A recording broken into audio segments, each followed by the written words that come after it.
Olá pessoal, aqui é o professor William. Estamos hoje aqui para dar continuidade ao nosso curso sobre a história da filosofia ocidental. Então estamos trabalhando aqui filosofia na antiguidade. Estamos terminando o segundo período ali da filosofia antiga, da filosofia grega, que é o período humanista, como eu já havia falado para vocês, tá? Então estamos na nossa aula de número 37 e hoje nós vamos falar sobre a escola megárica. Então lembrando aqui que nós estamos falando sobre os discípulos do Sócrates. Os discípulos de Sócrates, muitos autores ali vão chamar esses discípulos de Sócrates de escolas socráticas, outros vão chamar de socráticos menores, tá? Então a gente vai comentar um pouquinho ali sobre esses autores. Então depois que nós terminarmos de falar um pouquinho sobre eles, daí nós vamos comentar sobre Platão. Teremos aí bastante aulas aí sobre o pensamento de Platão. Tá? Então, na nossa 37ª aula, vamos falar sobre a escola megárica. Vamos ver aí alguns autores aí dessa escola de pensamento, uma escola bem legal, uma escola bem interessante, tá?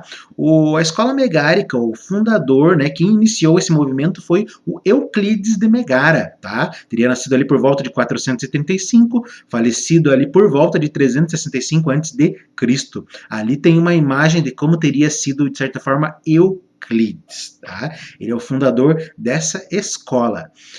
Após a morte de Sócrates, voltou à sua terra natal para ensinar as lições de seu mestre. Tá? Parece que o Euclides foi um dos primeiros discípulos ali do Sócrates, e após a morte do Sócrates ali, né, que o Sócrates foi condenado à morte, ele tomou lá a cicuta, acabou morrendo, o Euclides decide voltar lá para Megara, né, a sua terra, e lá ele vai continuar, de certa forma, os ensinamentos do Sócrates, tá? Então parece que a história de amizade ali do Euclides com Sócrates é bem interessante. Tem até um fato, né, um acontecimento, de que houve uma época que Atenas, não é? O Sócrates vivia em Atenas, as lições de Sócrates eram todas dadas lá em Atenas. Então houve uma época que Atenas havia fechado, de certa forma, ali suas portas para Megara, tá? Então as pessoas ali de uma cidade não podiam ir para outra, e os atenienses falaram que eles matariam as pessoas da cidade de Megara, tá? E o Euclides, né, como cidadão de Megara, né, parece que para não perder as aulas e ensinamentos do Sócrates, né, ele muitas vezes aí se disfarçou de mulher, né, então ele entrava na cidade vestido de mulher para ninguém reconhecer ele. Tá? Inclusive a imagem de hoje, né, desse vídeo ali é justamente a imagem de uma pessoa vestindo ali o Euclides de mulher, tá? É um homem, na verdade, sendo vestido de mulher, é o Euclides. Tem essas histórias na filosofia bem interessante, tá? Então parece ter feito parte das primeiras gerações dos discípulos de Sócrates. Então ele voltou lá para a cidade dele após a morte de Sócrates e resolve fundar uma escola, um pensamento filosófico. Nós vimos ali nas aulas anteriores outros autores que, de certa forma, ali não fundaram movimentos filosóficos, mas também tinham ideias bem interessantes, tá? E o que mais que a gente tem? Né? Da escola megárica, nós temos ali outros quatro importantes assim, filósofos, pensadores assim, que representam o pensamento dessa escola. Nós temos ali o Eubúlides de Mileto. Eu não achei a data de nascimento e morte desse pensador. O Eubúlides de Mileto parece que foi professor do Demóstenes. Demóstenes foi um importante orador grego ali, tem obras muito importantes sobre política e sobre a argumentação, né, na arte política, bem interessante. Então Demóstenes foi o discípulo do Eubúlides de Mileto.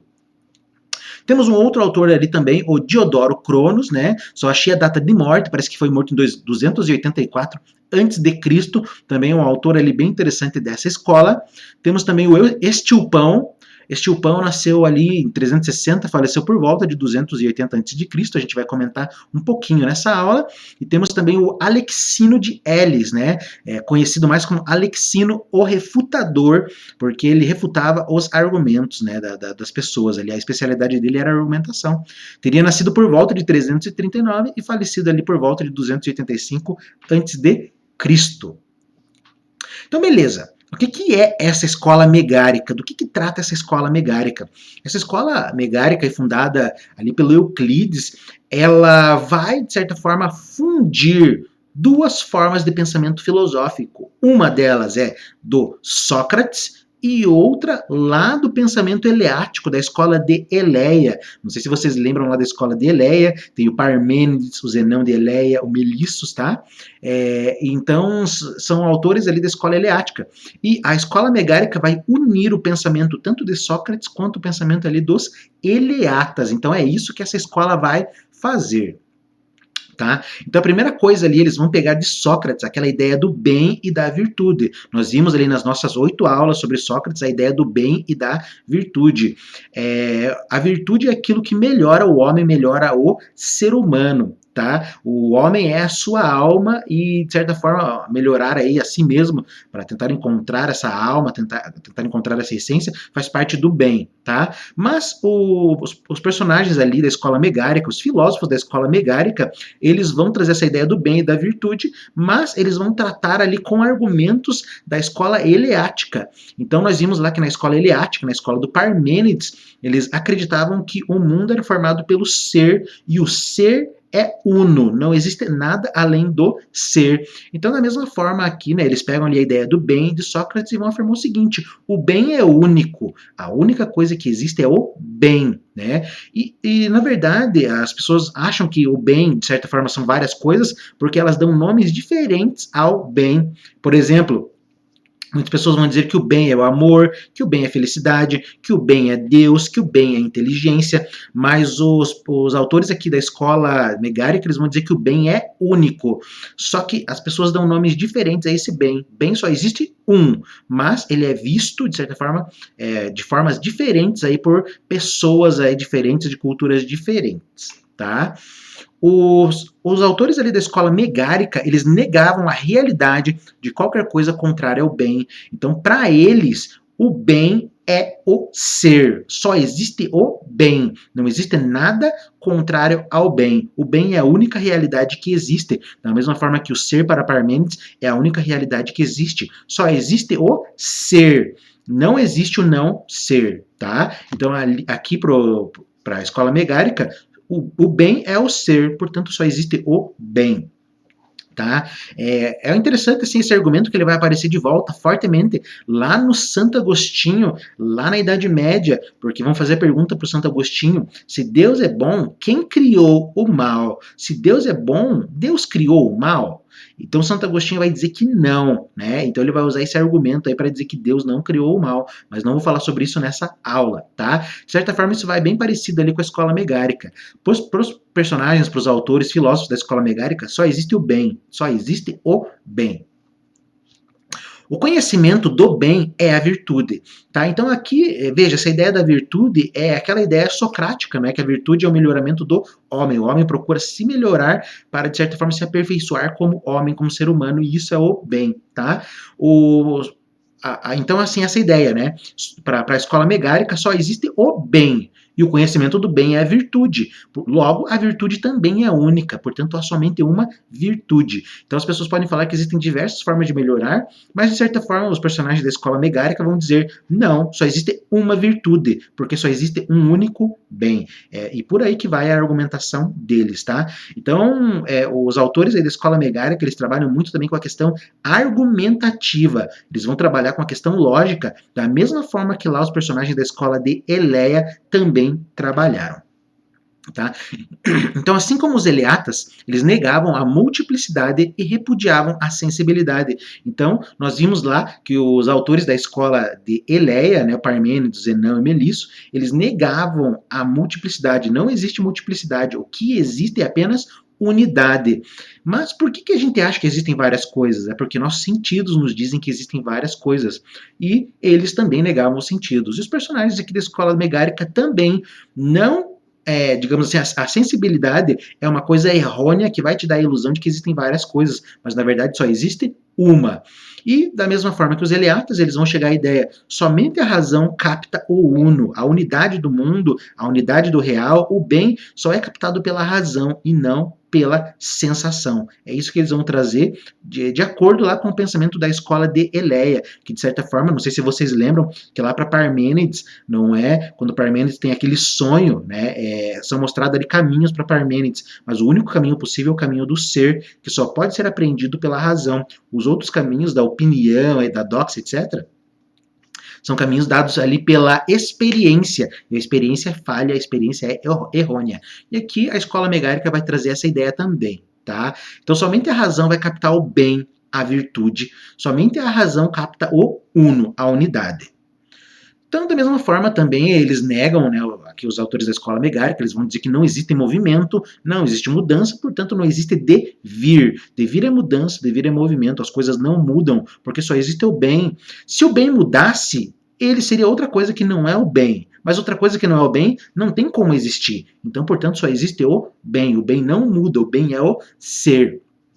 Tá? Eles desenvolveram também uma dialética semelhante à de Zenão de Eleia. Então vocês lembram lá que o Zenão de Eleia ele cria os paradoxos, né? São chamados paradoxos de Zenão. Tem o paradoxo da tartaruga e do Aquiles, o paradoxo da flecha, o paradoxo do estádio, o paradoxo do infinito. Tem uma série ali de paradoxos que o Zenão traz, e aqui eles desenvolvem também uma série de paradoxos justamente para tentar mostrar que, de certa forma, a mudança e o movimento não existem. Tá? O que é a dialética? A dialética é a passagem de um argumento a outro, de uma fase a outra. E eles vão mostrar que não existe uma mudança, uma passagem de alguma coisa para outra. Por quê? Porque só existe o bem na perspectiva deles. Se o bem deixasse de ser o bem, ele seria uma outra coisa que não é o bem, mas como eles acreditam que o bem é a única coisa que existe, não tem como o bem deixar de ser.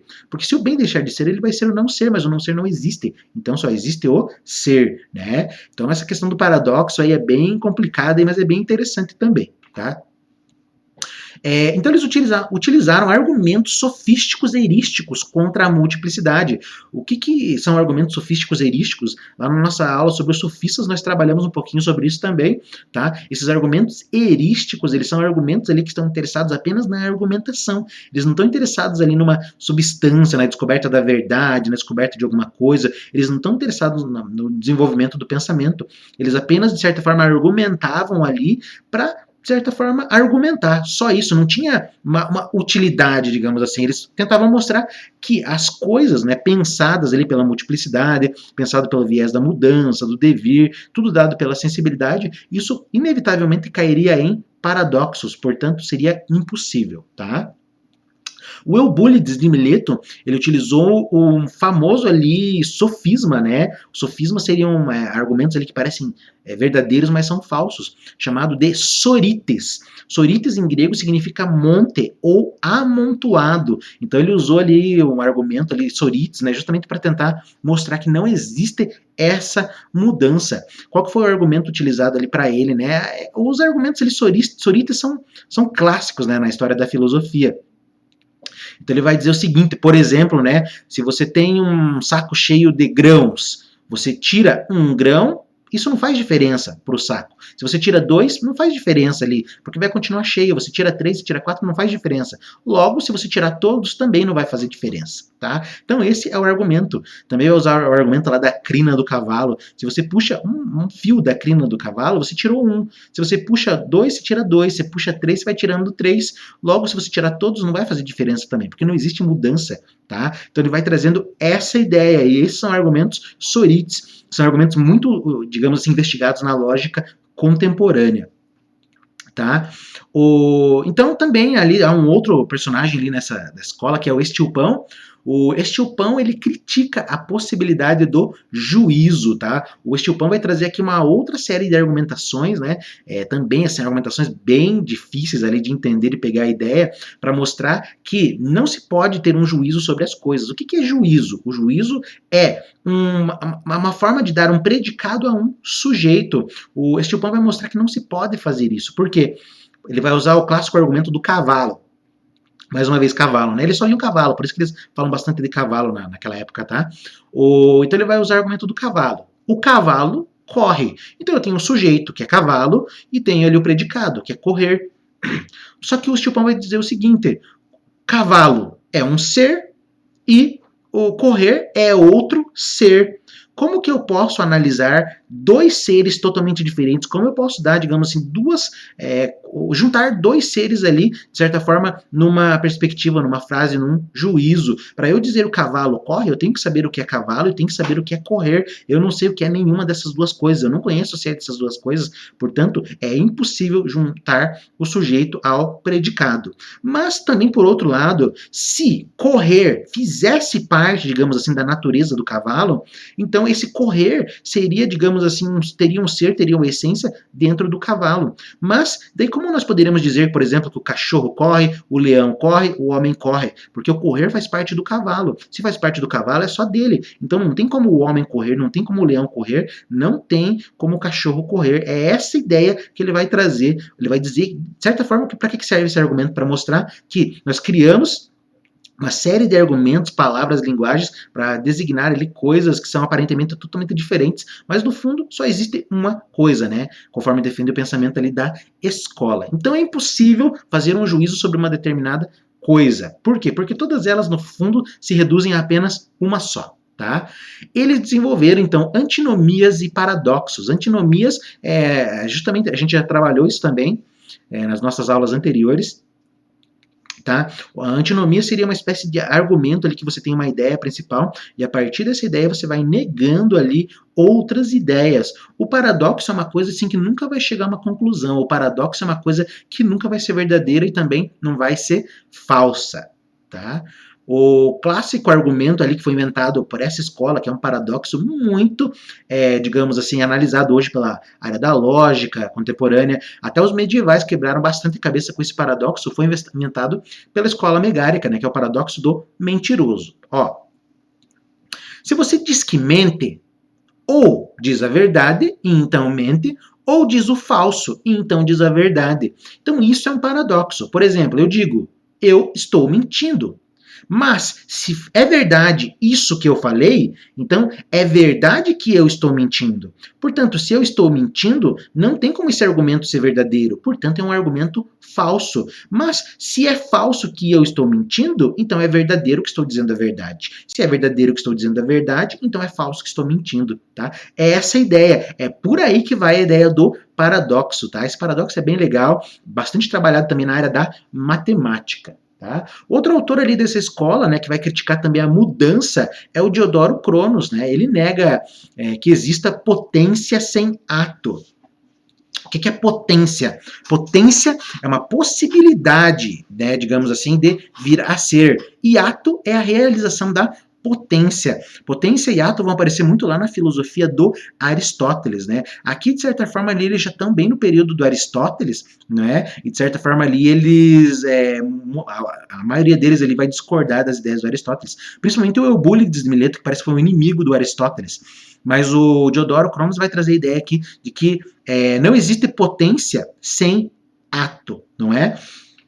Então, por exemplo, ele vai trazer a ideia seguinte, né, um argumento ali famosíssimo, né, para a época, de que mais ou menos assim, quem não constrói não é capaz de construir. Se uma pessoa não construiu nada, isso quer dizer que ela não é capaz de construir. Como assim? O que quer dizer esse argumento? Né? Esse argumento é chamado de argumento vitorioso. Né? O que ele significa?